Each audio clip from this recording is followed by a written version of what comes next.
Untuk mereka yang sedang duduk nyaman, enak di atas, perlu saya sampaikan perasaan saya dan juga perasaan banyak orang.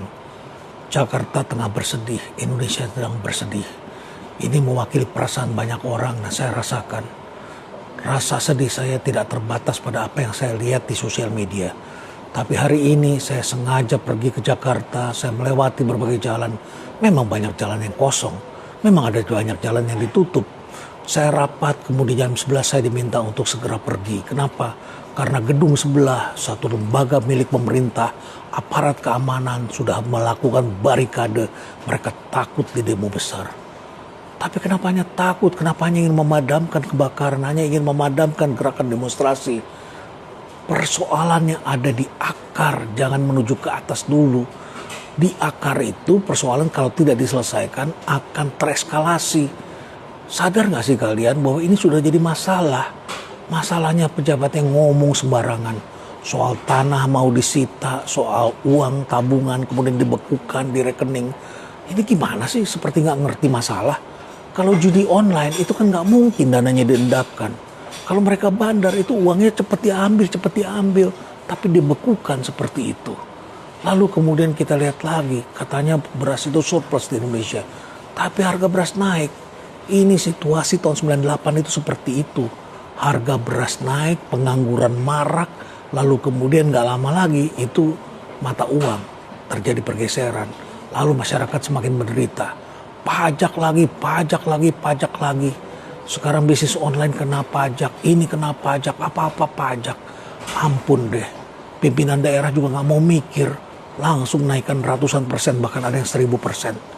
Ini kan melukai perasaan rakyat. Apa nggak tahu rakyat lagi susah? Lalu kemudian ini juga LMKN ngomong lagi bahwa suara burung aja akan dikenakan royalti dan sebagainya. Oh ya, kalau ngomong punya perasaan, jangan sembarangan, jangan hanya merasa tertulisnya begitu, ngomong juga begitu. Karena kalian semua bicara sembarangan dan berbuat sembarangan. Lalu para politisinya di DPR, apa yang terjadi? Mempertontonkan tentang dapat fasilitas dan uang semewah dan segampang itu. Sementara guru, dosen, apa sih yang didapat? Petani malah dikenakan pajak. Dan sekarang masyarakat mulai sadar bahwa mereka itu dibayar oleh masyarakat. Nah, kalau sudah begini gimana?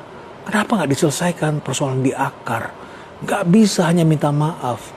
Driver ojol itu adalah rakyat, masyarakat biasa dan menyimpan satu kedukaan besar bagi keluarga mereka dan kita semua.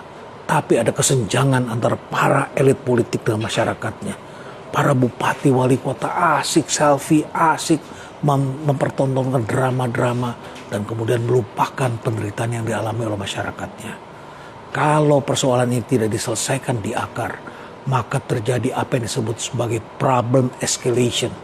Eskalasi masalah yang naik terus ke tangga eskalasi sampai mencapai puncaknya. Lalu membuat kita semua jadi susah. Susah. Hari ini saya jalan-jalanan memang kosong. Tapi itu mewakili keresahan masyarakat. Orang semuanya membatalkan, semuanya mengunjingkan. Semuanya kembali ke depan rumah. Tiba-tiba semua ingin melihat televisi, ingin melihat berita. Tapi kemudian berita juga ada yang disensor, dilarang diedarkan dan sebagainya. Gimana sih ini? Orang-orang yang mempertontonkan arogansi itulah yang harus diselesaikan masalahnya. Dan juga harus ada pejabat yang di atas yang bertanggung jawab. Harus ada orang yang dicopot. Jangan apa-apa selalu menyalahkan yang di bawah. Yang di bawah ini adalah cerminan dari apa yang dilakukan oleh para atasan. Ayo dong bertanggung jawab. Jangan selalu kita menyalahkan orang-orang yang di bawah. Kalau kita tidak bisa selesaikan masalah di akarnya, ini akan merambat luas dan membuat kita susah.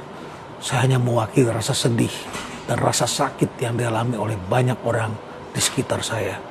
Bagaimana perasaan Anda? Apa yang Anda rasakan? Stay relevant.